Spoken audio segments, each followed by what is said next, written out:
Good afternoon, Dumelang, Sambunani, Absheni, Goeiemiddag, Minjani nonke emakhaya.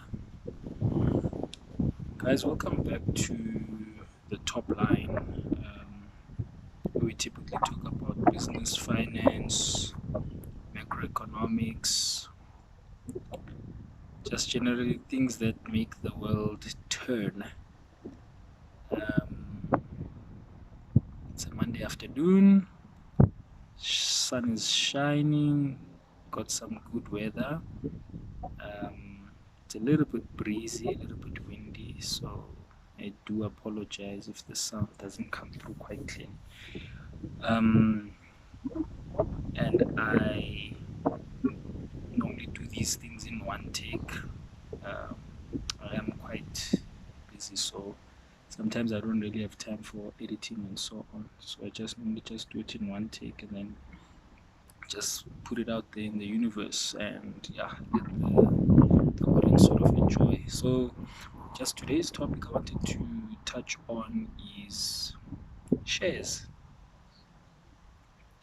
We heard the pundits speak about it, people in the media space speaking about it, market commentators, this share, that share, this one is performing, this one's dipping, this company, that company, growth stocks, defensive stocks, all those good things, what all that jargon sort of means and what it entails. So obviously as time goes I'll touch on all those more intricate aspects of investing and sort of like growing your portfolio and things like that.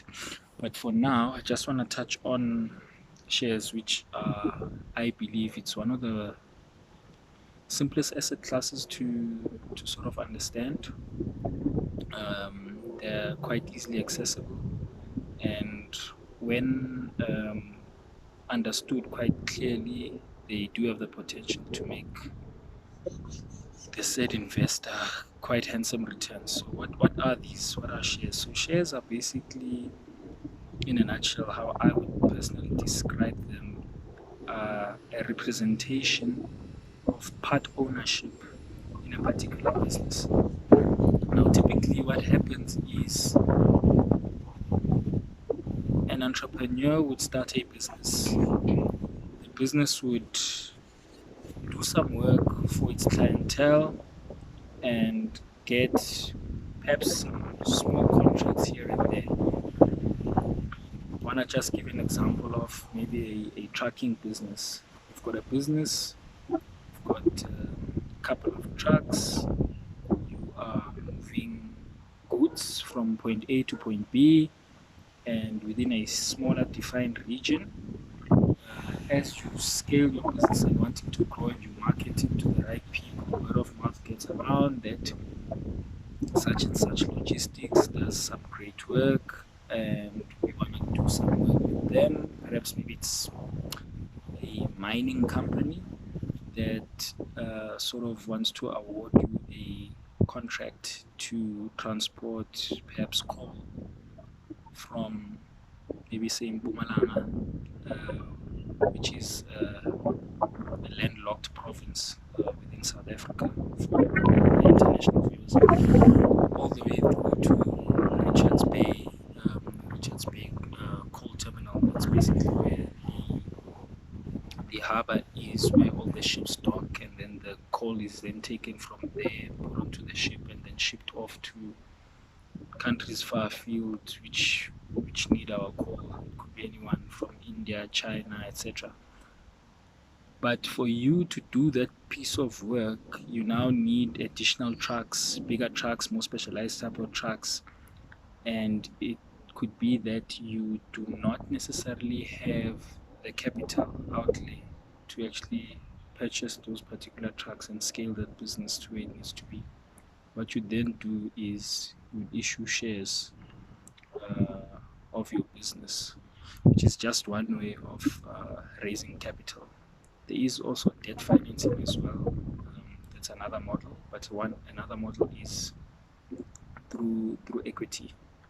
issuing shares to shareholders. So the company would be valued, would issue the shares, and then that particular investor would buy a certain percentage of the business in exchange for part ownership of the business.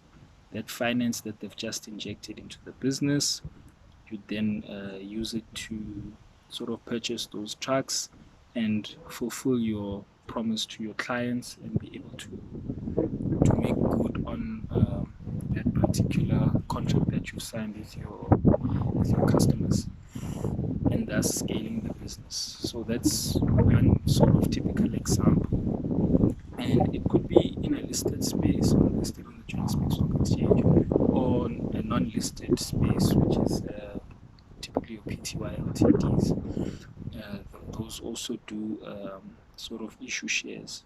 So with regards to listed shares,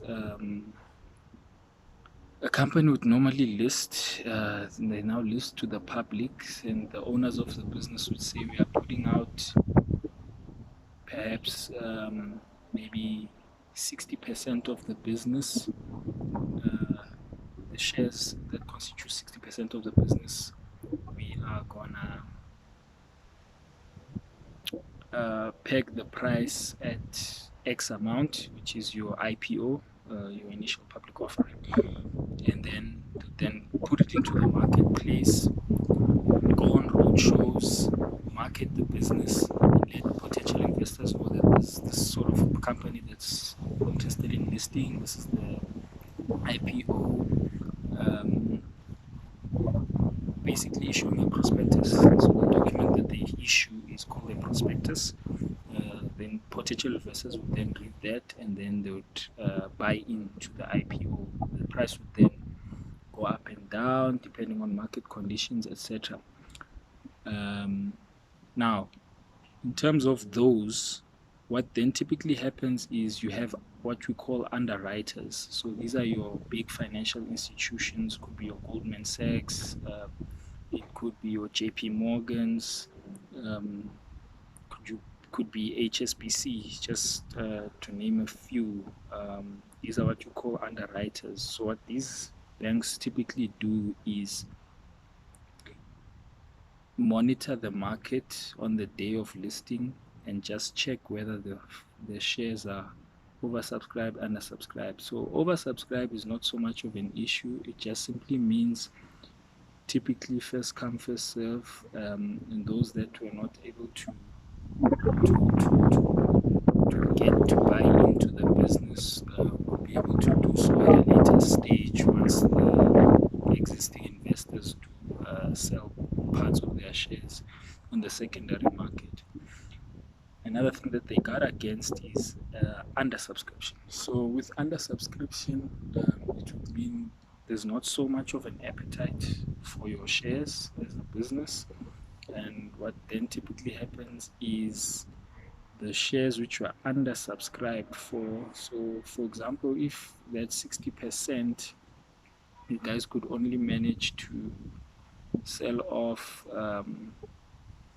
50% of that, and then the 10% would then be covered by the underwriters. So then list on the Johannesburg Stock Exchange and pretty much good to go.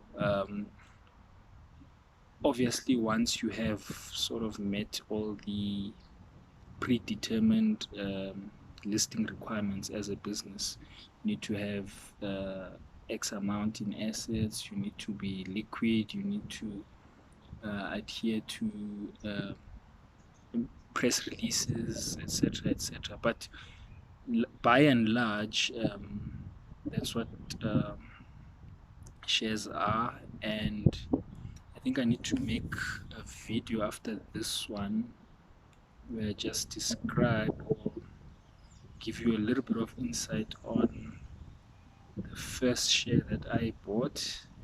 When was it? Why did I pick that particular share? How did it perform? Do I still hold it, or did I eventually sell it off?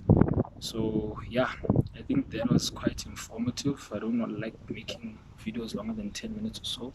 But yeah, if this was useful to you, do like, share, subscribe, and just put some comments as well on the video. Just let me know what you like, what you didn't like, what else you'd like to see, what else you'd like me to cover. And yeah, I'll see you on the next one. Peace.